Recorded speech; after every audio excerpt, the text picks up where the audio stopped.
I have been probing about in my memory for a case similar to this one, and I really don't think I have personal experience of one. I mean a case where a husband is charged with, in effect, kidnapping and raping his own wife.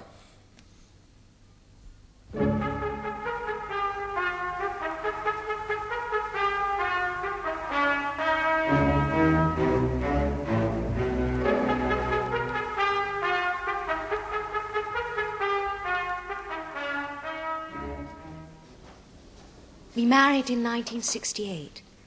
We separated in December 1971, and I saw him 4 times after that. The last time was in July of last year. When you and the defendant separated in December 1971, did either of you obtain a legal separation? No.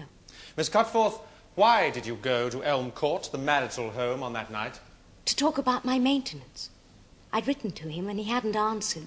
So when I saw him that night, I thought it would be a good opportunity to ask him about it. He said, come down to Sheppingham and we'll talk about it in the morning. That was the only reason that you went there, to talk about maintenance? Yes. Now, you've told us that you arrived there at the house at 2:30 in the morning. What happened when you got there? All the servants had gone to bed. I went up to my old rooms. Now, did you sleep alone? Naturally. Was this something that you were agreed about?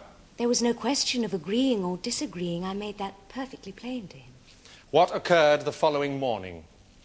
I woke up at about midday to find him in my room, pulling at my bedclothes. Yes, then what happened? I asked him what he was doing. What did he say? He said he just wanted to look at me. I pushed him away and sat up. Then what happened?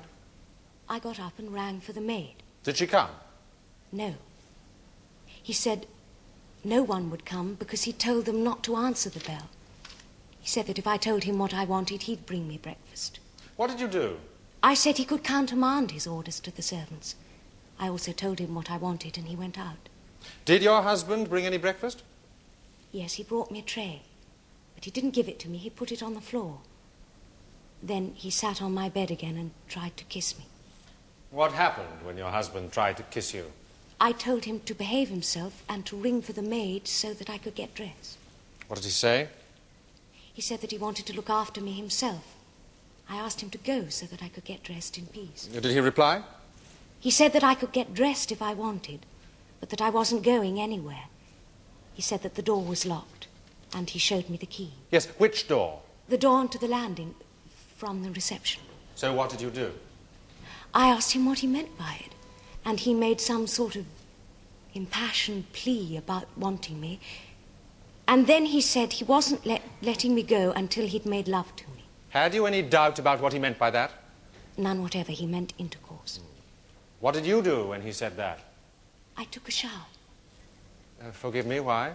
I always do when I get up. You didn't answer him? No, I thought the best thing to do was to keep calm and take no notice of him. Yes. Well, when you'd had your shower and returned to the bedroom, was your husband still there? Yes. I was wearing a bathrobe. He came up to me and tried to pull me to him. I pushed him away. And then? Then he said he really meant it. It was horrible. He was quite serious. I was frightened. Then he went out and locked the door. How did you know that he'd locked the door? I tried it. I banged on it.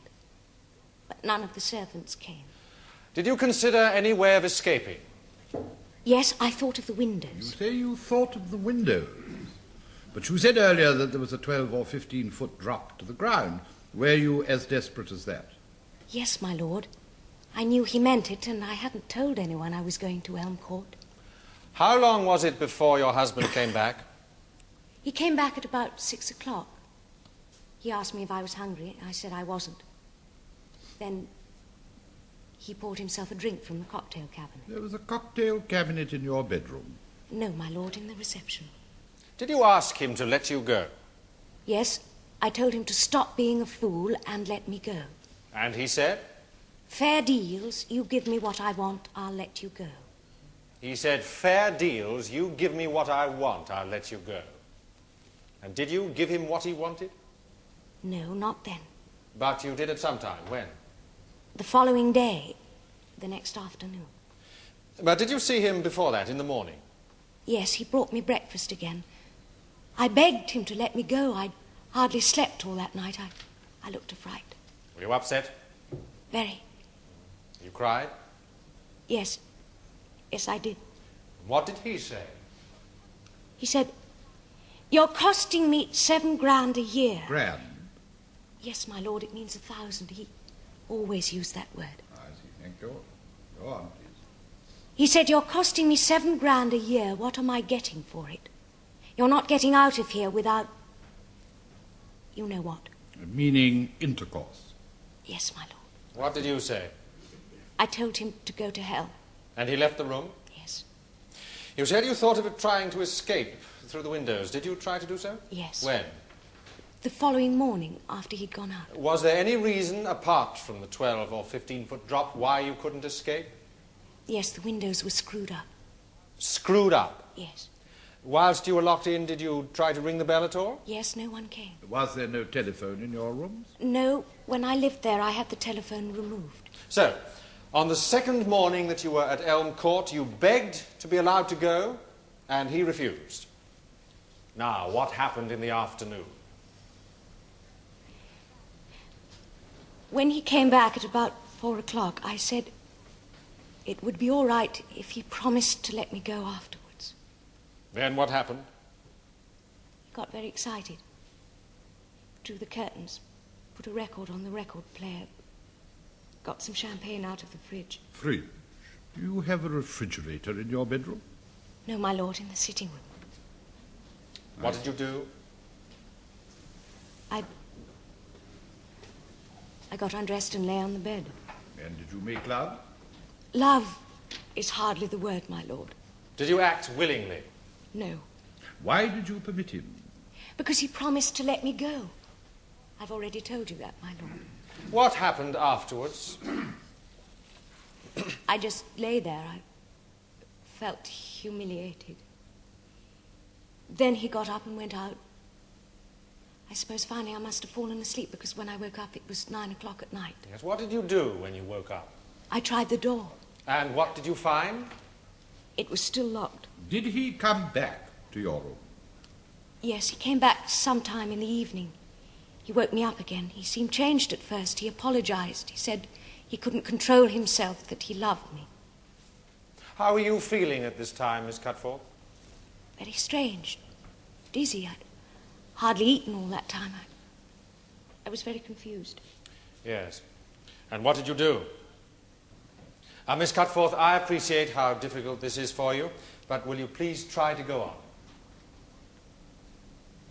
Because I believed him, I let him do it again. Why did you believe him when he'd already gone back on his word once? He seemed so pitiful. And I suppose I felt sorry for him. And did your husband honor his word this time and let you go? No. No. So then? Then I told him what I really thought of him. When I finished, he hit me several times in the face. He hit you several times in the face. Yes. And then? He called me names. I'd prefer not to repeat them. Then suddenly he threw the key at me and told me to get out. And what did you do? I unlocked the door of the reception room and ran onto the landing where I found Beamish. Beamish? The butler, my lord. What was he doing there? I've no idea, my lord. Did your husband thereafter allow you to leave Elm Court? Yes, I went to my father's. I told him what had happened. Thank you, Miss Cutforth. Will you just wait there, please? Why do you call yourself by your maiden name instead of by your married name, Mrs. Scard?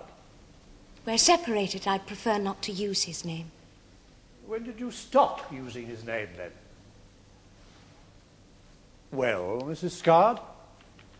I've never used it. Exactly. So I will call you Miss Cutforth. But the interesting question is why you've never used it. We're living in the 1970s, you know. There's no law about it. It's not a professional name, then? No. I thought not, because I noticed you didn't tell us what your profession is.